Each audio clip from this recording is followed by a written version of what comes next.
Okay, అధికారంలో వచ్చినటువంటి కూటమి ప్రభుత్వం ఈరోజు ఎస్సీ ఎస్టీలకు డిఎస్ విషయంలో కోచింగ్ సెంటర్ పెట్టడం విషయంలో చాలా మోసం చేస్తున్నదని భారత కమ్యూనిస్ట్ పార్టీ సిపిఐగా మేము భావిస్తున్నాం. ఎందుకంటే కూటమి ప్రభుత్వంలో అధికారం రాకముందు డిఎస్ పెడుతున్నాం. ఏదైతే ఎస్సీ ఎస్టీకి సంబంధించినటువంటి నిరుద్యోగ విద్యార్థులు ఉన్నారో వాళ్ళకి కోచింగ్ సెంటర్లు పెట్టి వాళ్ళకు ఉపాధ్యాయ వృత్తులు తీసుకోవడానికి, వాళ్ళకు మంచి భవిష్యత్తు కల్పించడానికి మేము ప్రయత్నం చేస్తున్నటువంటి కూటమి ప్రభుత్వం ఈ రోజు ఏం చేస్తుందంటే ఈ యొక్క డిఎస్సి సెంటర్ని అసలు సంబంధం లేదు, అసలు డిఎస్సి సెంటర్లకు వాళ్ళ కేంద్రం వాళ్ళకు అనుభవం లేదు. అలాంటి సంస్థ కూడా ఈ డిఎస్సి పేరుతో వాళ్ళకి ఇవ్వడం చాలా బాధాకరం, చాలా దురదృష్టకరం కూడా మేము భావిస్తున్నాం. అందుకొనిసే డిఎస్సి సెంటర్ అంటే చాలా మంది చదువుకున్నటువంటి నిరుద్యోగులు చాలా మంది ఈ రోజు ఎదురు చూస్తున్నారు. మనకు ఉద్యోగం రాబోతుందా, మన కుటుంబాలు బాగుపడిపోతుందా, మన భవిష్యత్తు బాగుపడుతుందా అంటున్నారు.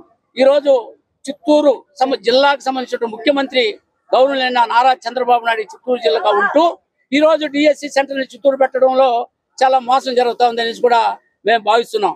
ఎందుకంటే గతంలో కృష్ణా జిల్లాలో 2 సంస్థలు, అదేవిధంగా విజయవాడలో 2 సంస్థలు, అదే వైజాగ్లో 2 సంస్థలు, మొత్తం కూడా అన్ని ప్రాంతాల్లో కూడా ఈ యొక్క డిఎస్సి సెంటర్లు ఉన్నాయి. కానీ 44 డిఎస్సి సెంటర్లు ఇక్కడ సెంటర్లు ప్రైవేట్ గానీ ఉన్నా ఈ 45 సెంటర్లలో వాళ్ళని ఎన్నిక జరగకుండా ఏదో వాళ్ళకి కావాల్సినటువంటి వాళ్ళని ఈ అనంతపూర్లో పెట్టి ఈరోజు ఈ రాయలసీమ 8 జిల్లాలకి ఒకే సెంటర్ పెట్టడం చాలా బాధాకరం, చాలా అన్యాయం కూడా సిపిఐకి మేము భావిస్తున్నాం. అంటే మహిళలు ఎక్కువ శాతం దానికోసమే ఈ జిల్లా గౌరవ ముఖ్యమంత్రి గారు ఈ చిత్తూరు జిల్లా వాసి కాబట్టి ఈ జిల్లా కేంద్రం చిత్తూరులోనే ఈ డిఎస్సి సెంటర్లు పెట్టాలని కూడా మేము డిమాండ్ చేస్తున్నాం. లేని పక్షంలో భవిష్యత్తులో పెద్ద ఎత్తున ఉద్యమం చేపట్టడానికి కూడా మేము వెనుకాడమని కూడా చెప్తున్నాం. ఈ యొక్క డిఎస్సి సెంటర్ అనంతపూర్లో ఉన్నటువంటి డిఎస్సి సెంటర్లో అసలు అనుభవం లేదు, పాడు లేదు. అతను డిస్ట్రిక్ట్ సోషల్ వెల్ఫేర్ ఆఫీస్లో ఏఎస్డబ్ల్యూగా పనిచేశాడు.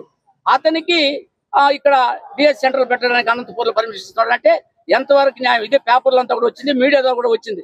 దాన్ని జిల్లా కలెక్టర్ గారు కూడా దాన్ని గమనించాలా.